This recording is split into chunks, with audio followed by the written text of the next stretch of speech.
Sir 141வது question என்ன கொடுத்துருக்காங்க? ஒரு தொகைக்கான தனி வட்டியானது 5 வருடத்தில் 200 அடைகிறது. இப்போ நான் எவ்வளோ அமௌண்ட் டெபாசிட் பண்ணுறேன், பிங்கிற அமௌண்ட் டெபாசிட் பண்ணுறேன் 5 வருஷத்தில் X%, ஏன்னா பர்சன்டேஜ் ரேட் ஆஃப் இன்ட்ரெஸ்ட்லாம் கொடுக்கல, எக்ஸ்ன்னு எடுத்துக்கிறோம். எவ்வளோ தனி வட்டி கிடைக்குதுன்னு இருக்காங்க, பிங்கிற அமௌண்ட்டுக்கு வந்து 200 ரூபாய் கிடைக்குதுன்னு இருக்காங்க. அடுத்து என்ன கொடுத்துருக்காங்க, அடுத்த 5 வருடத்தில் முதலீட்டு தொகையானது, இதுதான் ரொம்ப முக்கியமானது, முதலீட்டு தொகையானது 3 மடங்காகிறது. முதலீட்டு தொகையானது 3 மடங்காகிறது. அப்போ இங்கே நான் 100 ரூபா டெபாசிட் பண்ணுறேன்னா இங்கே 300 ரூபா டெபாசிட், இங்கே 1000 ரூபானா இங்கே 3000 ரூபா டெபாசிட் பண்ணுறேன். அடுத்த 5 வருஷத்துல நான் 3000 ரூபா, முதலீட்டு தொகையானது 3 மடங்காகிறது. அப்போ இங்கே பிங்கிறது 3Pங்களா, 5 வருஷம் அதே பர்சன்டேஜ். ஓகேங்களா, X%. 1000 ரூபாய்க்கு 200 ரூபா வட்டி கிடைக்குதுன்னா அப்போ 3000 ரூபாய்க்கு 600 ரூபா வட்டி கிடைக்குமா? 600 ரூபா வட்டி கிடைக்குமா? 1000 ரூபாய்க்கு 200, 5 வருஷத்துல 200 ரூபா வட்டி கிடைக்குதுன்னா 3000 ரூபாய்க்கு 600 ரூபா வட்டி கிடைக்குமா? அப்ப மொத்த வட்டி I1 + I2 10 வருஷம் முடிவில் 800 ரூபாய். புரியுதுங்களா? 141க்கு 800 ஆன்சர். அடுத்தது 142. A மற்றும் B இரண்டு வங்கியானது 5:4 என்ற விகிதத்தில், இரண்டு வங்கிகளின் தனி வட்டியானது 5:4 என்ற விகிதத்தில் உள்ளது. ஒருவர் தனது முழு தொகையும் இரண்டு வங்கியிலும் அரை வருட வட்டியானது சமமாக இருக்கும்படி பிரித்து முதலீடு செய்கிறார் எனில் அவர் முதலீடு தொகையானது எந்த விகிதத்தில் இருக்கும்? ஓகேங்களா, P1:P2. ஓகேங்களா, இதுதான் நமக்கு கண்டுபிடிக்க வேண்டியது. எந்த ரேட் ஆஃப் இன்ட்ரெஸ்ட், ஏங்கிற பேங்க் பிங்கிற பேங்க். ஏங்கிற பேங்க் வந்து பார்த்தீங்கன்னா 5 பங்கு R1:R2 என்ன கொடுத்துருக்காங்க, 5:4. ஏங்கிற பேங்க் 5% இன்ட்ரெஸ்ட் கொடுத்தா பிங்கிற பேங்க் 4% கொடுக்குது. இரண்டு வங்கியிலும் அரை வருடம் 6 மாசத்துக்கு டெபாசிட் பண்றேன். 2 வருஷத்துல இருந்து 2 பேங்க்ல இருந்து 6 மாசத்துக்கு தான், அரை வருடம்னா 6 மாசங்களா, அரை வருட வட்டியில் டெபாசிட் பண்றேன். 2 பேங்க்ல இருந்து கிடைக்கிற வட்டி எனக்கு சமமா இருக்கு, இதுதான் முக்கியம். ஓகேங்களா, அரை வருட வட்டியானது சமமாக இருக்கும்படியாக, அரை வருட வட்டியானது சமமாக இருக்கும்படி பிரித்து முதலீடு செய்கிறார். அப்ப I1 = I2. அப்ப அப்படியே நம்ம கொண்டு வந்து சப்ஸ்டிட் பண்ணனா I1 PNR/100ங்களா, P1 × 5 × 1/2 = P2 × 4 × 1/2.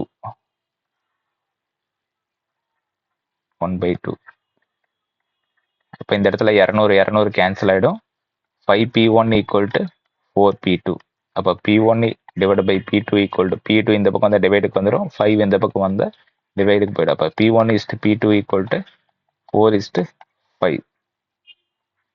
C option. புரியுதுங்களா? அடுத்த question. In how many years will a sum of money double itself at 18.7% per annum? ஓகேங்களா, இப்போ இந்த இடத்துல நமக்கு அசல் எவ்வளனே கொடுத்துருக்கிறது வந்து பார்த்தீங்கன்னா எத்தனை வருஷத்துல R வந்து 18.75%. இது ஒன்று மட்டும் தான் நம்பர்ல கொடுத்துருக்காங்க. ஓகேங்களா, கண்டிஷன் என்ன கொடுத்துருக்காங்க, ஒரு அமௌண்ட் வந்து எத்தனை வருஷத்துல 18.5% விதத்துல இருமடங்கு ஆகும்னு கொடுத்துருக்காங்க. அப்போ நமக்கு இந்த மாடல் கொஸ்டின் வந்துச்சுனாவே அசல் 100 ரூபான்னு எடுத்துங்க. N கண்டுபிடிக்கணும். R வந்து 18.7%, இருமடங்காகுதுங்கிறப்ப 2 × 100 200. அப்போ நான் 100 ரூபா டெபாசிட் பண்ணி 200 ரூபாயை வெளியில எடுக்கிறேன்னா அப்போ வட்டி மட்டும் எவ்வளோங்க? வட்டி மட்டும் 100 ரூபாய்ங்களா, வட்டி மட்டும் 100 ரூபாய். அப்போ நமக்கு N வேணும்னா I × 100 / P × R. அப்போ 100 × 100 / 100 × 18.75. அப்போ 100 கேன்சல் ஆனிச்சுன்னா அப்போ N = 100/18.75. இதை சால்வ் பண்ணீங்கன்னா N = 5 1/3 இயர்ஸ்ன்னு வரும். அப்போ 5 years 1/3 இயர்னா 4 months. நல்லா நான் வச்சுங்க, 4 months. 1/3 × 12 சால்வ் பண்ணி தான் நீங்க போடணும். அப்போ 4 months. புரியுதுங்களா? 5 years 4 months. 5 years 4 months. புரியுதுங்களா? அடுத்த கொஸ்டின். ஒரு குறிப்பிட்ட தொகையானது 8% வட்டி வீதத்தில், ஒரு குறிப்பிட்ட தொகையானது 8% வட்டி வீதத்தில் 5 ஆண்டுகளில் 10,080 ஆகிறது எனில் அசலை காண்க. ஒரு குறிப்பிட்ட தொகையானது 5 ஆண்டுகளில் 8% வட்டி வீதத்தில் 10,080 ஆகிறது எனில் அசலை காண்க. அப்போ நமக்கு ஏ ஈக்குவல் டு பி ப்ளஸ் ஐங்களா. அப்போ பி ப்ளஸ் பிஎன்ஆர் பை 100. பியை காமனாக வெளியில் எடுத்துட்டிங்கன்னா 1 ப்ளஸ் என்ஆர் பை 100.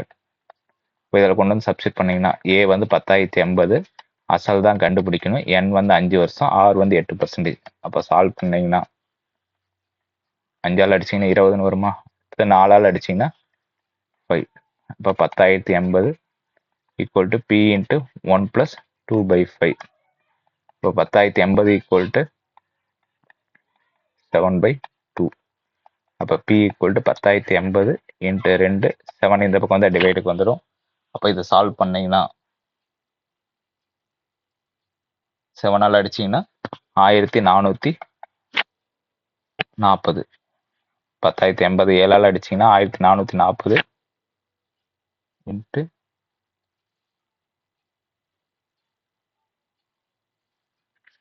7/5.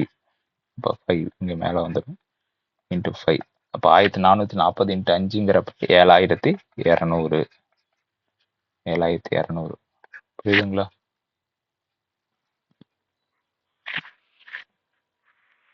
அடுத்து ஒரு மனிதன் தனது மூலதனத்தில் 1/3 7% வட்டி வீதத்திலும் 1/4 8% வட்டி வீதத்திலும் மீதம் உள்ளதை 10% வட்டி வீதத்திலும் முதலீடு செய்கிறார். அவரது வருட வருமானம் 561 எனில் அவரது மூலதனம். அவரது வருட வருமானம் ரூபாய் 561 எனில் அவரது மூலதனம். ஓகேங்களா. அப்ப பி கண்டுபிடிக்கணும். ஓகேங்களா. அப்ப எக்ஸ்ன்னு எடுத்துக்கிட்டீங்கன்னா அசல் எக்ஸ்ன்னு எடுத்துக்கிட்டீங்கன்னா 1/3 7%. அப்ப P1 வந்து பாத்தீங்கன்னா எக்ஸ் இன்ட்டு 1/3. அப்ப x/3ங்களா.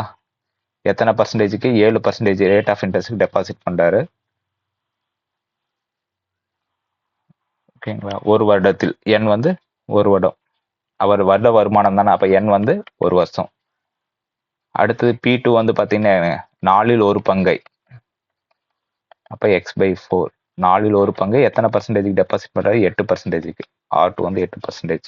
இது N2 வந்து பாத்தீங்கன்னா 8. மீதம் உள்ளது x/3 அமௌண்ட் x அமௌண்ட்ல வந்து பாத்தீங்கன்னா x/3 amount plus x/4 amount. ஓகேங்களா. ஏங்கிற பேங்க்ல x/3 அமௌண்ட் போட்டாரு. பிங்கிற பேங்க்ல x/3 அமௌண்ட் போட்டாரு. மீதி இருக்கிறது அமௌண்ட் சிங்கிற பேங்க்ல போறாரு. அப்ப x மைனஸ் x/3 பிளஸ் x/4னா x மைனஸ் இது 4x பிளஸ் 3x பை 12ன்னு வருங்களா. அப்ப x மைனஸ் 7x பை 12ங்கிறப்ப 12x மைனஸ் 7x பை 12. அப்ப மீதி இருக்கிறது 5x பை 12ங்களா. அப்ப சிங்கிற பேங்க்ல 5x பை 12 போடுறாரு. R3 வந்து பாத்தீங்கன்னா 10%. N2 வந்து பாத்தீங்கன்னா இங்கேயும் ஒரு வருஷம் தான். N3 வந்து ஒரு வருஷம்.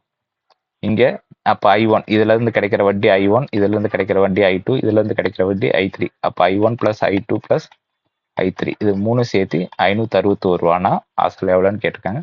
அப்ப இதுல அப்படியே கொண்டு வந்து சப்ஸ்டிட் பண்ணீங்கன்னா PNR by 100 x into 7 into 1 3/100. அடுத்தது x into 8 into 1/4 into 100. அடுத்து 5x by 12 equal to 561. அப்ப கீழே வந்து பாத்தீங்கன்னா 7x by 300. இங்கே 8x by 400. இங்கே 5x by 1200 equal to 561. அப்ப இங்க 300க்கு 400க்கு 1200க்கு எல்சிஎம் எடுத்தீங்கன்னா 1200ன்னு வருமா. 1200ன்னு வரும். அப்ப எல்லாமே 1200க்கு மாத்துறீங்கன்னா ஃபர்ஸ்ட் 4 into 7x by 1200. ஏன்னா மேல இங்கிலேயே 4ஆல மல்டிப்ளை பண்றீங்க. அடுத்த 3ஆல மல்டிப்ளை பண்றப்ப 3 into 8x by 1200. 5x by 1200 equal to 561ங்களா. இப்போ 28x by 1200. 24x by 1200. அடுத்தது 5x by 1200 ஈக்குவல் டு 561ங்களா. அப்ப டினாமினேட்டர்லாம் ஈக்குவலா இருக்கிறப்ப நியூமரேட்டர் மட்டும் சால்வ் பண்ணுமா. டினாமினேட்டர்லாம் ஈக்குவலா இருக்கிறப்ப நியூமரேட்டர் மட்டும் சால்வ் பண்ணுவீங்க. அப்ப 20x by 28 by x by 1200 24x 28 plus 24 plus 5 எவ்வளோங்க. எவ்வளோ வருதுங்க.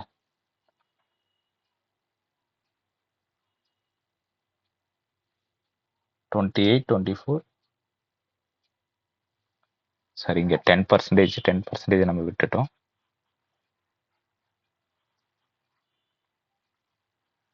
ஏன்னா ஆர் வந்து 10% தானே, ஆர் வந்து 10%, அப்போ எல்லாமே 15 வரும்.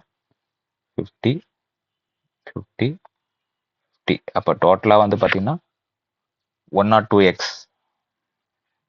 102x by 1200 equal to 561. அப்போ X equal to 561 into 1200 divide by 102. அப்போ சால்வ் பண்ணிங்கன்னா அடிச்சிங்கன்னா எக்ஸோட வேல்யூ 6600. 6600. C option. புரியுதுங்களா?